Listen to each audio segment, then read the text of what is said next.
So if you manage your own website for your business and you're not ready to have a website maintenance provider or a search engine optimization specialist yet, here are 4 free tools that you can use right now by Google to help you improve your search engine optimization or SEO.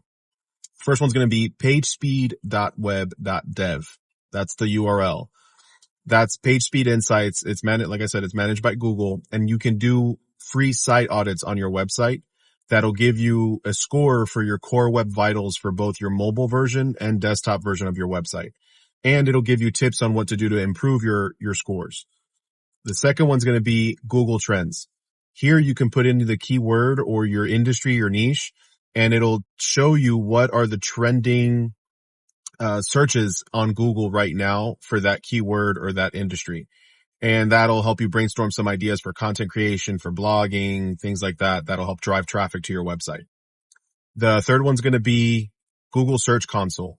Make sure you connect your website to Google Search Console, and it'll actually tell you how you're ranking on certain keywords for your website. And the last one's Google Analytics.